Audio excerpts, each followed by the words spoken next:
Hi all, இன்னைக்கு நம்ம வீடியோல சுவையான ஆரோக்கியமான பீட்ரூட் அல்வா எப்படி பண்றதுன்னு பார்க்கலாம் வாங்க. நான் 300 கிராம் பீட்ரூட் எடுத்திருக்கேன். தோல் நீக்கிட்டு கிரேட்டர் வச்சு நல்லா சீவிக்கோங்க. ஃபர்ஸ்ட் பேன்ல நெய் விட்டு கிஸ்மிஸ் முந்திரியை வறுத்து எடுத்துக்கோங்க.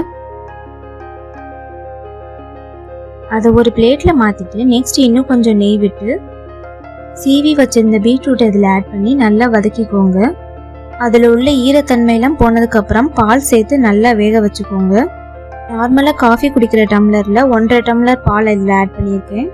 நீங்கள் எவ்வளோ பீட்ரூட் சேர்க்குறீங்களோ அதுக்கேற்ற மாதிரி பால் ஆட் பண்ணிக்கோங்க.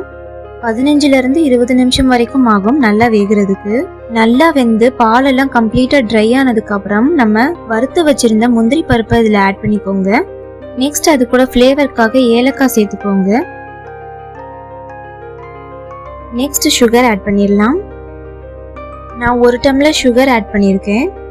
சுகர் ஆட் பண்ணுறப்போ கொஞ்சம் கொஞ்சமாக ஆட் பண்ணுங்க, பிகாஸ் ஒரு சில பீட்ரூட்லேயே அந்த சுகர் கண்டென்ட் இருக்கும். ஸோ ஃபர்ஸ்ட் கொஞ்சம் சுகர் ஆட் பண்ணி டேஸ்ட் எப்படி இருக்குன்னு பார்த்துட்டு அதுக்கேற்ற மாதிரி சுகர் கூட குறைச்சல் பண்ணிக்கோங்க. சுகர் ஆட் பண்ணோடனே கொஞ்சம் லேசாக இலகி வரும். நல்லா இலகி வந்ததும் ஸ்டவ் ஆஃப் பண்ணிடுங்க. ரொம்ப நேரம் கிண்டிகிட்டே இருந்தால் சுகர் எல்லாம் கேரமல் கன்சிஸ்டன்சியில் வந்துடும்.